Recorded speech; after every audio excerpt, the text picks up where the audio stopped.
Introduction to Obadiah. The book of Obadiah is the shortest in the Old Testament, only one chapter. We know little about its author, the prophet Obadiah, and the date is uncertain, falling either in 841 or 586 BC. But the prophecy is clear. The prophecy centers on the ancient feud between Edom and Israel. Edom bordered the land of Israel to the southeast. The Edomites were descendants of Esau and carried a grudge against their relatives in Israel because Esau's twin brother Jacob had cheated Esau out of his birthright. Edom was proud of her natural fortifications in the mountains and gloated over the times when God's chosen people were devastated by foreign powers. But because of Edom's pride and her participation against Israel, Obadiah's prophecy stated that Edom would be destroyed and that God's kingdom and God's people would triumph. God did humble Edom, and their nation disappeared. Obadiah. The vision of Obadiah. This is what the sovereign Lord says about Edom. We have heard a message from the Lord. An envoy was sent to the nations to say, "Rise, and let us go against her for battle." See, I will make you small among the nations. You will be utterly despised. The pride of your heart has deceived you, you who live in the clefts of the rocks and make your home on the heights, you who say to yourself, "Who can bring me down to the ground?"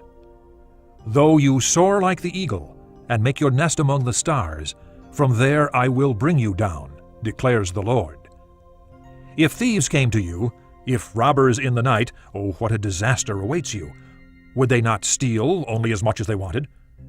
If grape pickers came to you, would they not leave a few grapes? But how Esau will be ransacked, his hidden treasures pillaged.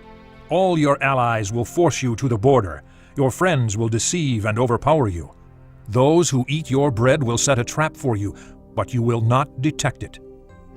In that day, declares the Lord, will I not destroy the wise men of Edom, men of understanding in the mountains of Esau? Your warriors, O Teman, will be terrified, and everyone in Esau's mountains will be cut down in the slaughter. Because of the violence against your brother Jacob, you will be covered with shame. You will be destroyed forever.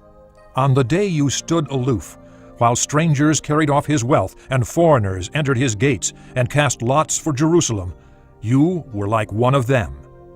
You should not look down on your brother in the day of his misfortune, nor rejoice over the people of Judah in the day of their destruction, nor boast so much in the day of their trouble. You should not march through the gates of my people in the day of their disaster, nor look down on them in their calamity in the day of their disaster, nor seize their wealth in the day of their disaster.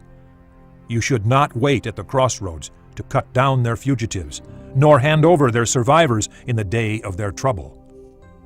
The day of the Lord is near for all nations.